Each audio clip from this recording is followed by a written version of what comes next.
So, okay, so you thought that you had the situation under control with the lamp, but you haven't.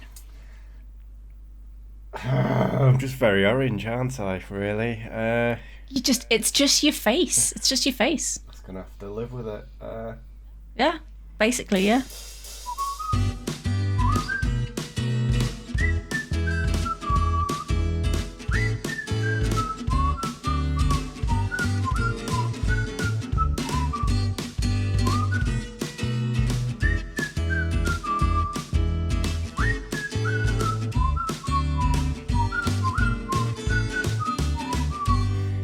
Hello and welcome all into the MO podcast. As always, you're here with me, Consummation Sant. I'm Mia Treya. Today we are going to be talking about the Floreana Affair. Now, when you think of the Galapagos Islands, it conjures up images of palm trees, white beaches, Charles Darwin riding them giant tortoises, those big-headed statues. What you may not visualise is shark-filled bays, territorial disputes within a small German immigrant population, and disappearances and mysteries that are worthy of Agatha Christie. But this is what we've got. Hey, get in there. So, I think I might move. Well, the Galapagos Islands are not where I thought they were. I'll be 100% honest with you. I thought they were on the other side of South America, but they're an archipelago of volcanic islands that are off the coast of Ecuador. Now, they were made famous by Charles Darwin when he ruined religion for everyone. Religion ruined religion. Well, yeah, exactly. People would try to find a way out of it, and he offered an easy solution. But the islands were first discovered by accident in 1535 when the Bishop of Panama stumbled upon them while he was on his way to sort out a dispute between two conquistadors in Peru. Now, That's an interesting way to pass your time. Yeah, as random as that is, many people visited the islands after they were discovered, but because the majority of them were uninhabitable, only pirates were regular visitors to the island of Floreana. Now, the only reason why they were regular visitors is because they were dropping off their booty that they'd plundered from the Spanish galleons that had been stealing gold and doubloons from South America. Now, the first permanent resident on the island of Floreana was an Irish pirate that, in true Captain Jack fashion, was marooned on the island. Patrick Watkins managed to stay on the island for 2 years between 1807 and 1809. Now, he managed to... What a ledge. Yeah, he seriously, he managed to stay alive by hunting animals and growing vegetables. He also chiselled out living quarters in a cave, complete with a bed cut out of the rock. No way. Yeah. Oh my god, this guy's a genius. Bear Grylls eat your heart out. Yeah, it's still there. I think much as 100% as I can find out, it's still there to this day, that cave. So cool. Now, in 1818, after a mother load of sperm whales were discovered using the area as one of their travelling routes, a horde of whalers descended on the island, so many so that a post office was set up so sailors could send their postcards and ambergris back to their loved ones. Wow. So there was nothing else there, just a bunch of whales and a post office. Yeah. I mean, I use the word post office. It was a wooden barrel on a pole, and the letters were dropped off in there and they were collected sporadically and taken back to the mainland. The wooden barrel's still there to this day, and visitors on the island can rifle through the mail and take it with them if they live in the area of where the letter is addressed to, apparently. I want to go. So in 1820, the island was set on fire after a prank went wrong. Yeah, it's got a lot. That's a really, really wrong prank for a whole island to be on fire. Now, Thomas Chappell, who was the helmsman of the whaling ship the Essex, which went on to be sunk by a massive sperm whale and was the inspiration for the novel Moby Dick. Poetic justice. He thought it'd be super funny to set a little fire to scare his crewmates. Unfortunately, as this was the height of the dry season, the fire quickly spread. Up to the point that even after a full day of sailing away, the Essex could still see the fire visible on the horizon. Why did he think that would be funny? I mean... What kind of prank is funny where somebody sets something on fire? Like, hey, I've set something on fire, and you're like, all right, dickhead. You've seen the fucking pranks on TikTok. Come on, I mean, it's not that far below it. True. But nobody's laughing at them. Well, exactly. I just think those people are arseholes. I don't think anyone was laughing at this. I think they were like, right, let's haul ass to Mexico from this. You've made a boob. Well done. Keep going. So, during the next 80 years, Floreana would be used by only passing sailors picking up their Christmas post or research teams that would be surveying the area. Now, one of these teams built a shack near the post office, which would be used and refurbished by different teams over the years. But it was still just a shack made of corrugated iron, and it had, like, a basic stone wall around it. Now, in 1886, Friedrich Richter was born in a town of Wolbach in Germany. Now, he'd go on to be a respected physician in Berlin. Richter thought himself as a little bit of avant-garde, and he would read philosophers such as Nietzsche and Lao Tzu. He would make his own shoes, and even went so far as to design and build his own steel dentures. Okay, right. So the teeth, I mean, that's really weird. But how did he make his own shoes? I don't know, but he didn't believe in, I don't want to say normal stuff, but he wanted it to be a little bit different. Like, I mean... this kind of... He would fit in so well with Gen Z. Yeah. Yeah. I mean, when they find out about this, they'll all be on Florida. They'll all be making their own shoes. Richter also had delusions of grandeur, that he would go down as a great philosopher himself with his own personal writings, and he would talk to anyone that he could about these writings. When a patient by the name of Dora Strauss came into his care, he began to push his views onto her, and as he was 15 years older than her, she was quite easily influenced, and in quick time he kind of broke the Hippocratic oath and they started banging. Yeah. Diplomatic there, Aunt. Yeah. I mean, they were both married, so broke a lot of oaths here. Mm-hmm. Now, sometime in the late 1920s, Richter, and maybe because of his influence over her, Strauss had decided to leave mainstream society and go and live off the grid. Now, after Richter had read William Beebe's book, Galapagos World's End, he decided that Floreana would be the perfect place. After 2 years of planning, which involved the couple adopting a vegetarian diet, both Richter and Strauss getting divorced, and apparently engineering their other halves to meet and trying to facilitate them both into marrying each other. Why? So that the divorce could be sped up? Because surely the divorce wouldn't be sped up alone by them just going, hey, I've been sleeping with this other person for a really, really long time, and we're going to move to the middle of nowhere, and we're just going to be vegetarians and get married.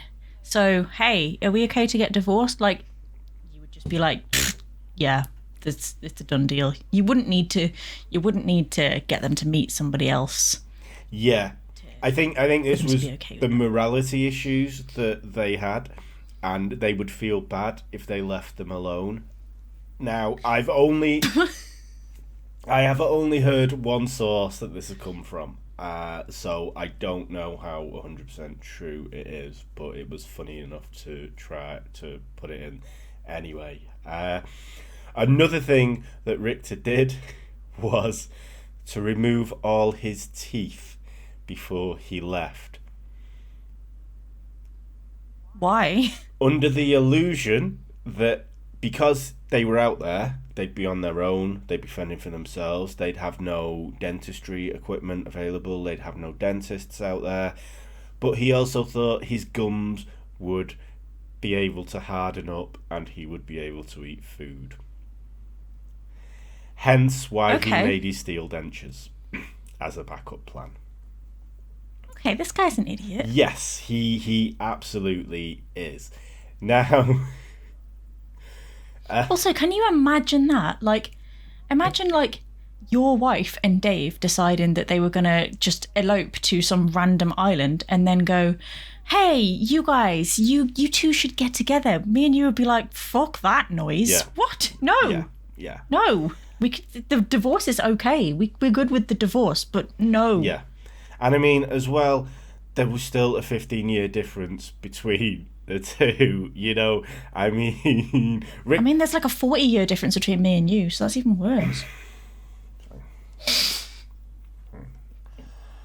I'm joking, man. I love you, really. It'd just be like marrying my brother. That's gross.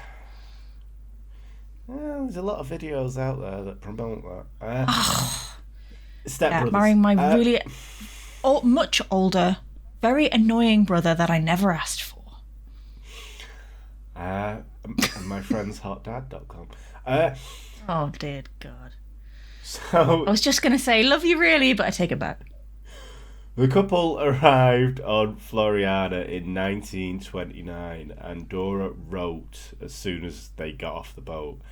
An atmosphere of extreme desolation unfolded this scene, and was increased by almost completely dried up, lifeless vegetation round about it. So she was stoked to be there. Dry, lifeless vegetation. Well, there goes the fucking vegetarian diet we were hoping for. Yeah. Over the first few days, the couple would explore the island to try and find a suitable place to bake ground on their new homestead, while they actually did stay for these couple of days in the caves of Patrick Watkins, using his beds. They eventually found a perfect spot that had a fresh spring, good enough soil to plant and grow vegetables. They named this place Frido, which was an amalgamation of both their first names, but obviously Ritter got more letters as Dory only got the O. Or maybe not. You would have. Is it just me, or if you heard about this place, right, that was really remote and nobody was really there, would you not maybe just go and visit first and go, yeah, so we can put a house here. This is where we'll have a little farm and stuff here, but just rock up on the day, no forward planning or anything, and just hope for the best. No, you go and scout out the area, wouldn't you? And then at least live on mainland Ecuador. Live there for a bit and keep visiting every now and then. But they just went, nah, balls deep, we'll go for it. This is literally just hoping on a wing and a prayer. Yeah. The couple worked hard digging up and raking the land for their gardens. They built a house from scratch and they started raising cows and chickens. Now, where did they get the cows and chickens from? So, there had been people coming and going in all the years since this has been discovered, trying to do the same thing. So they had brought these, I won't say domesticated, but there were animals that were on the land that didn't inhabit the actual island. They were brought in. Oh. But when these other people got bored and were like, this is a fucking shit place, let's go back home, they left all these cows and chickens there. So they basically found the ancestors, they've been living there 200 years, taking up the animals that had lived there, eating all their food, and then fucking making them extinct. So to be fair, the animals that they brought over actually did better at surviving on their own than the people did. Yes, 100%. Now, they would go about the island in only welly boots or knee-high boots because the vegetation would rip the clothes and the humidity was overbearing at times. I don't know how not wearing clothes would stop you getting scratched up to fuck, but they must have got used to it. Yeah, or like bitten by a snake or like a spider or They just have poison ivy. They just didn't care. They also had a bell down in where the post office was, and if visitors came, they would have to ring the bell so these two could get dressed and come down and meet them. Is that what the little sign said next to the bell? Yeah. Visitors, please ring this bell if you're here because we are stark bollock naked and nobody ain't want to go see that. Pretty much. Ding, ding, ding, ding, ding, Yeah, ding, ding. yeah, please, dear God. So they would write letters back to their families documenting what they were doing, how they were getting on, and obviously Ritter's philosophy about why and how he was doing it. Now, these letters would end up being published in the German press, which would lead to ridicule of the couple.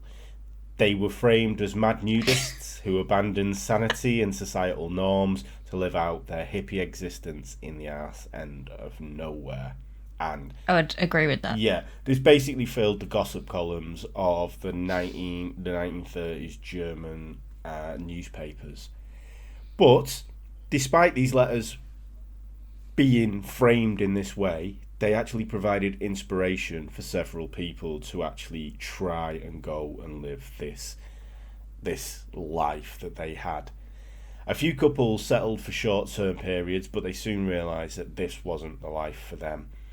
And there were no giant tortoises to ride around on, so they got pissed off, they left. There's no pubs. That's it. That's what would do it for me. Well, exactly. I mean, yeah. Today there is, but not then. Now, Oh. Ritter didn't like his peace and quiet being disturbed, and he had nothing to do with the interlopers because he moaned that this was his place, this was his idea, this was his experiment. Why are all these people coming here? I don't think you can just commandeer an entire island. Well, exactly. Now, you see... He didn't even have a flag. Yeah. We'll come back to the irony of this very soon. So, in 1932, Heinz and Margaret Wittmer arrived with their 13-year-old son Harry in tow to set up place on the island. This family was in for the long haul. They planned to stay.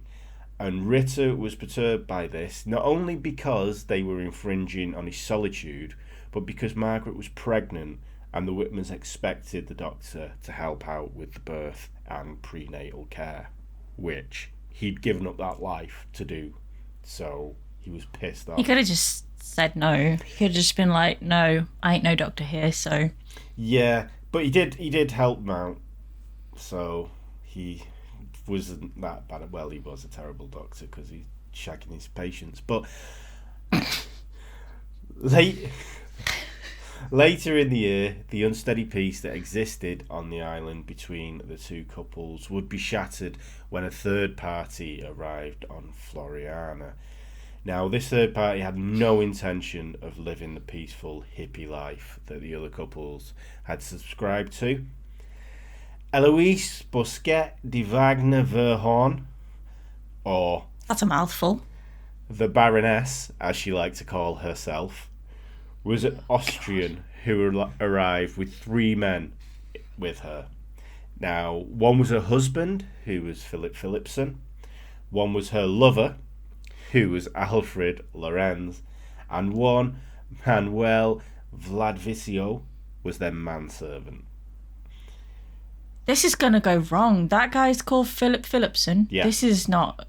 we already know how it ended for Phil Exactly. Phillips. Yeah, exactly. This is not going to go well for somebody very similar. Exactly. Now, upon their arrival, the Baroness rode into Frido on the back of a donkey. demanded to see where the freshwater spring was, and then she proceeded to wash her feet in it. Wow. Okay. Yeah, this obviously pissed them off. I mean, it would piss me off as well. Like, it's okay, bitch. We gotta drink that. Get your fucking skanky feet out my water. Yeah, I can see your corns from here, love. Come on. You could have an athlete's foot or anything. Yeah. To make matters worse, the Baroness announced that she had intentions to build an hotel on the island to entice some millionaires to stay. She was apparently using the publicity that the writers' letters had stirred up. And to make it even worse for Ritter, a local captain had set up a fishing business using the abandoned research shark. Now, this in turn had attracted sharks into the bay, as unused bait and chum were regularly dumped into there. So, during this time, Dora would write in her diary about how lonely she was and how Ritter was overbearing and just would not shut up about Nietzsche and his own fucking boring philosophies. She would find herself spending more time down near the post office with the hunky fisherman, who would talk to her about normal things and give her the attention that she actually craved. Betty did. Betty showed her his pole. Oh, yeah.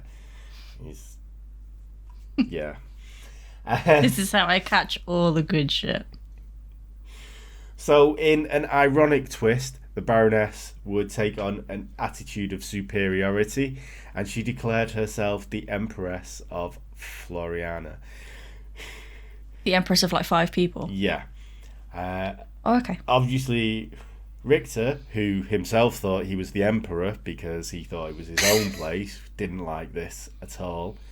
But the Baroness would also favour Philipson over Lorenz, and she would take to mistreating the latter when she was in a bad mood. The only reason this pissed Ritter off is because he could hear his screams and it disturbed the silence where he was trying to write his dull philosophy. Well, he shouldn't have kept writing home, or he should have written home and said, "This place is dead shit. Nobody wants to move here." So this is the thing as well. It is speculated that Ritter actually directly wrote to the press about his experiences and saying how it was. So he's only got himself to blame here. I would expect, exactly. Really. He was trying to promote this lifestyle, but he didn't want anyone there. So, and then he thought he was the only one that should be there, but when other people turned up and thought they should be there, he got pissed off. So he was an idiot. Yeah, clearly. But on March 27th, 1934, a long drawn-out scream was heard, and later it would transpire that the Baroness and Philipson had left the island. Now, Lorenz, who had taken to staying with the Wittmers when things with the Baroness were rough, claimed that she and Philipson had abandoned the plan for the hotel and caught a boat to Tahiti. Now, I mean, maybe people got this trope from this actual story, but if you're going to say anyone's gone anywhere, surely the first island that comes into your mind is, oh, Tahiti. You went to Tahiti. Yeah, loved it. Just... The only place safe from the zombie apocalypse is fucking Tahiti. Exactly. I just wish you would just fuck off and move to Tahiti. It is always the first. Yeah, exactly. Yeah. I mean, but on the other hand, Dora wrote that the Baroness's possessions had been left behind, and on the actual day, no ships had been at the island because they would have noticed. Now, the Baroness and Philipson were never heard from again, and Lorenz set sail back to Germany.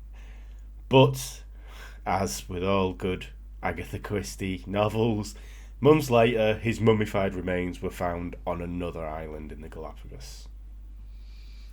Well. So, What a coincidence. yeah, it's a little bit messed up. But the intrigue didn't end there. Only a few months after the Baroness and Philipson had left the island, Ritter died from what was alleged to be food poisoning after eating bad chicken.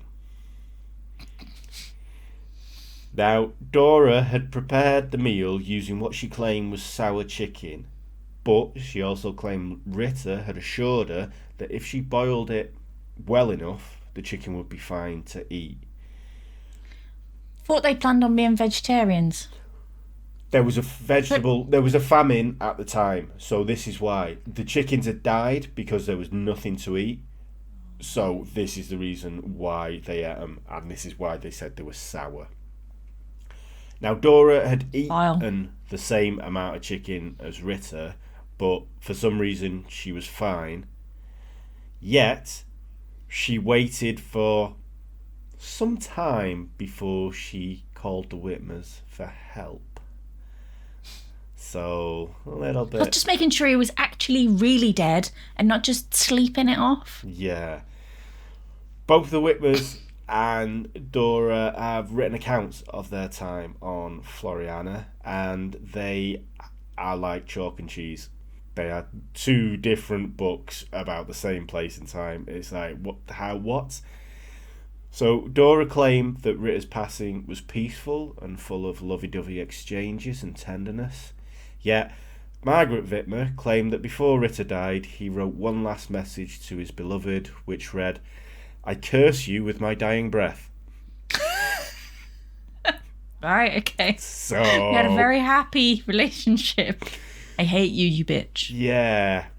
You did this. You know it. Yeah. Bitch. So there's a lot of don't know conjecture on this one. It's a bit open and shut, really, if you're looking at all the facts. To be honest with you.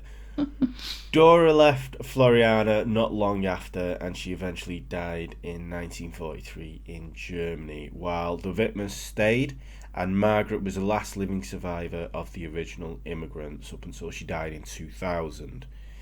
There's a hotel on Floreana that the Whitmers built, which is called Whitmer Lodge, original, but it's still in operation today. So you can actually go there and stay there, and I think it's one of her family members that actually still run it today. So what about the fisherman? Did he just stay as well?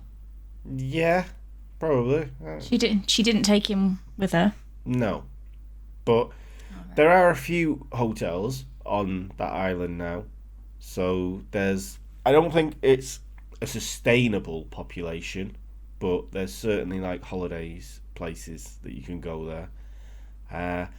But yeah, it's a lot of shit happened in such a short space of time on this island, and I don't think there's a lot of mystery to it. They all killed each other. It's like Lord of the Flies, isn't it, really? But I was just about to say it's very Lord of the Flies. They all turned on each other because they just...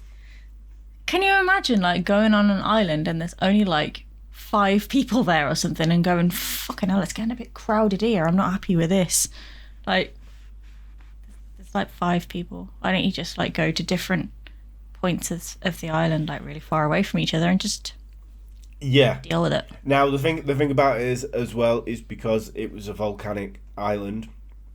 There weren't that many places that could sustain veg, and there was only like 2 or 3 freshwater springs on the island.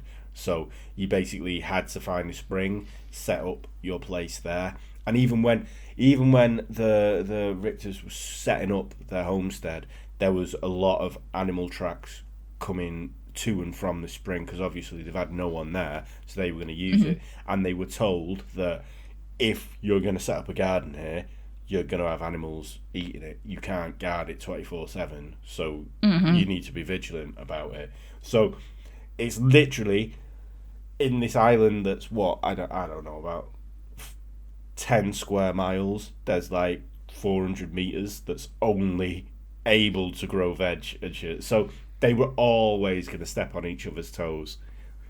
So It just seems like a really terrible idea in general to move there. yeah, it's just crazy that this actually happened. I mean, there's a documentary about this which is called Satan in Eden, which is really good. I mean, there's so much stuff that I've omitted from this because the Baroness, she had a longer lifespan. Well, maybe not a longer lifespan on the island, but she had a fruitful lifespan on the island. She would greet passing ships. She would greet ships that pulled up to the island with just in a bra and short shorts, with an Indiana Jones whip and a pistol on her hip. Living her best life. Yeah, Love it. Exactly. Now, one of Dora's favourite cows, who she made friends with when Frederick was ignoring her, turned up dead one day, and there was a big inquisition into who had done this and why this had happened. There's loads of stories of intrigue that went on in such a short space of time because the Baroness was only there for a few months and then they killed her, and then he died, like Richter died like 4 months later, so there's just so much going on.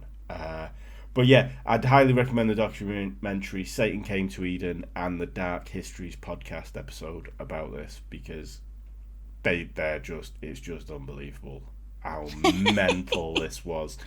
Like, all these Germans just went, oh, you know what's a good idea? We'll go there. Now, granted, I kind of get that it's 1934, so pre-war, the Great Depression has just happened. They're kind of gearing up. Hitler's in the offing kind of thing, so maybe you've had enough with it. But but it's a bit extreme. Exactly. The Galapagos Move to Tahiti like every normal person. Yeah. The Galapagos has no...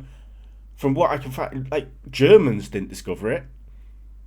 You know, it's Spanish. So why would they not go to, I don't want to say Austria, but something a little bit more? They discovered loads of places in Africa and stuff. Why here? It's just so random on an uninhabitable island that history up until this point have gone, no one's lived there, but yet you think you can live here. Except for a pirate who nailed it, apparently. Yeah, he smashed it out of the park. Well, he had his doubloons, didn't he? So, Captain Jack. They sound like a shot. Bunch of idiots. Yeah, they really were. I mean, Dora was, I don't want to say groomed, because she was 23 by the time she met Richter, but she was...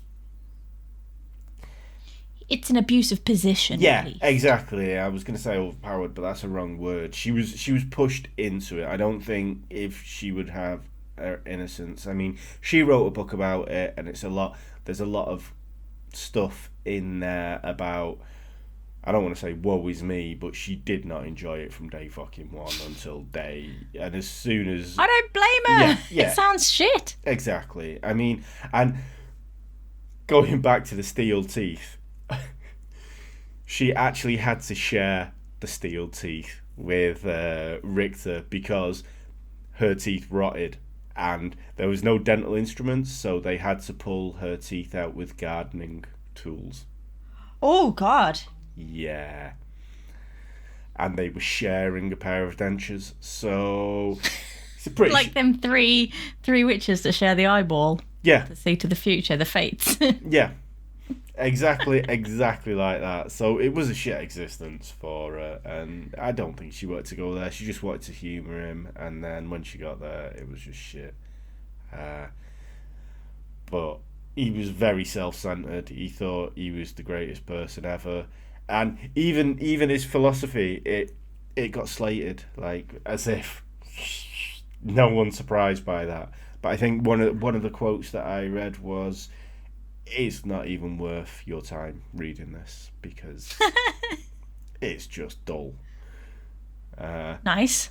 So yeah, that is the story of the Floreana Affair. Obviously, there's still mysteries. No one has ever been charged with any of these I'm not going to say killings, but these deaths, or Disappearances. disappearances, or weird happenings. But yeah, a lot of murder, mystery, and intrigue going on there. Shall we visit? Do you know what? I'd love to go for a day just to see the fucking wooden barrel on a pole. Yeah, same. And you can, I think you can do day trips as well from Ecuador, mainland Ecuador, to it, and Cool.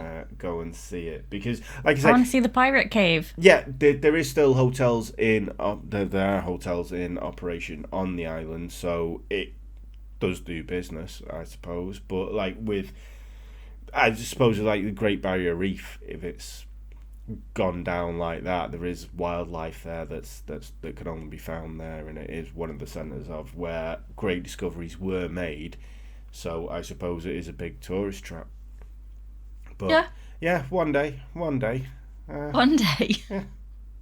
We've got to get to the North Pole first to see if we drop off the Earth. Remember, then we'll do. This. Yeah, and then find the Nazis that are still up there. No, they're in Hollow Earth. Yeah, We already know where they are. Yeah. I've just got to figure out how to get down into Hollow Earth. well, I think it's the M cave that Kenny Beach found. I think that's the entrance. there's several entrances apparently, according to the theory, and one of them's in the North Pole. So then we can go there. 2 birds, 1 stone. Exactly, and then hopefully come up somewhere near the equator, and then just Good chip thinking, over Batman. to Ecuador. Yeah. Yeah, Plan. exactly. That's 2023. 2023. nailed down. I tell you what, we'll be doing live recordings this year. I tell you. And on that bombshell, this has been the MO podcast with me, Contumacious Ant. And me, Atreya. Thank you all so much for joining us, and we shall see you next time. Bye. Bye. The MO Podcast. The MO Podcast. The MO Podcast. The MO Podcast.